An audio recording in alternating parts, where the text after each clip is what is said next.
Hey guys, Nick Espinoza, your chief security fanatic here, and today we want to talk about Apple because Apple has a stance on privacy that most people applaud, especially the FBI, and here's what's going on. And if you're an Apple fan, you're probably not going to like this, as you may be watching or listening to this on your Apple device. Now, Apple has a history of claiming privacy for its users, but it really seems more like a PR stunt than it does actual execution. Now, let me explain here. This is basically like locking your front door and turning your front door into Fort Knox, and then perpetually leaving your garage door open.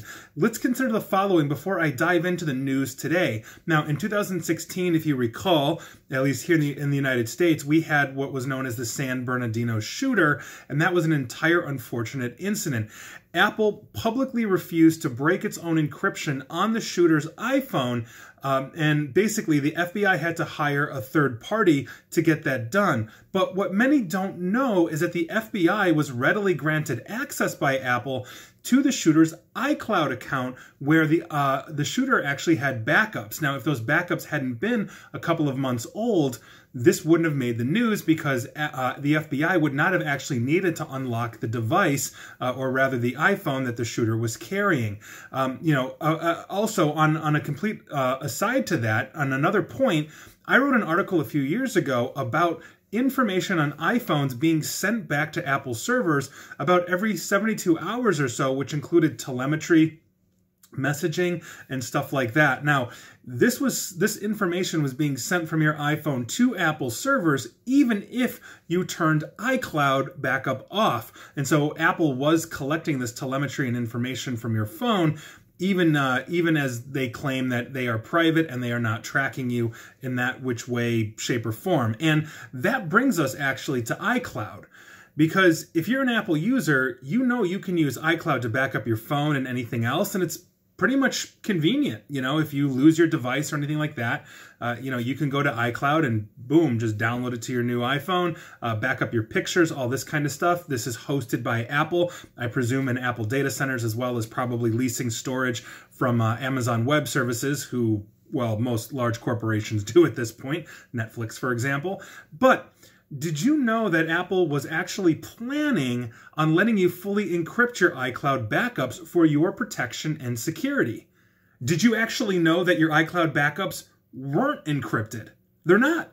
They might move to the cloud encrypted in transit, but they're not encrypted when they're in your iCloud. Now, according to Reuters, and here's the new information for today, Apple basically dropped plans 2 years ago to let iPhone users fully encrypt backups of their devices in the iCloud service, and this was after the FBI complained that the move would harm investigations. Now, according to Reuters, they had 6 separate sources confirm that Apple was planning on doing this and then quietly dropped that once the FBI intervened to basically say, if you do that, then we have zero access into user information. And this really underscores the nonstop battle between governments who want more user access and more access to user information as well, versus the privacy rights of the general population. We tend to want to make laws to the lowest common denominator that basically, let's say, possibly make it easier for law enforcement to catch criminals, but then by virtue of that, every law-abiding citizen has their privacy weakened for either data mining by corporations or access from the government. Now, the government on both sides of the aisle, at least here in the United States, and I'm sure other countries as well, have really wanted to gain this access. President Trump, for example, piled on in this recent situation, accusing both Apple and Twitter of refusing to unlock phone used by killers, drug dealers, and violent criminal elements. Both Republicans and Democratic senators both said similar things in a December hearing last month, threatening legislation against end-to-end encryption, citing unrecoverable evidence in crimes against children. Now, nobody is for criminals. Nobody is for murderers or crimes against kids or drug dealers or anything like that. But the vast majority of the population is law-abiding.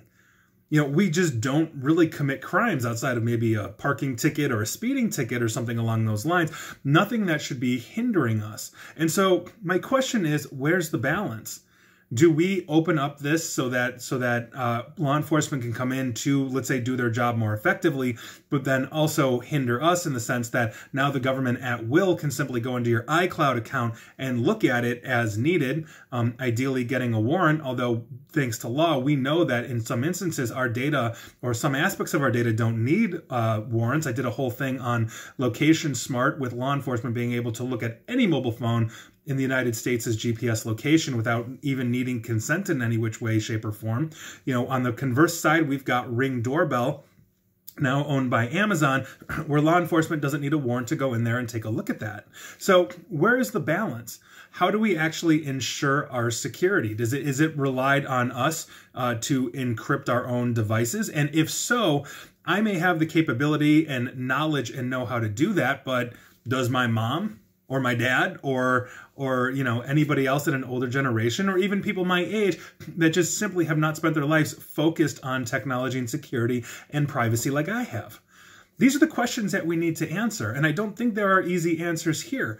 Nobody is advocating for crime to go unpunished or unsolved, but at the same token, I think everybody is advocating for your own personal privacy for law-abiding citizens. So what's the solution? You tell me, and if you figure that out, please run for president. I think we need somebody like that at the helm. So that is your news of the day, and I'd love to hear your thoughts. And please like, share, follow me here on Facebook and Twitter at NickAESP. And please feel free to subscribe to me at YouTube as well. And as always, stay safe and stay online. Thanks, guys.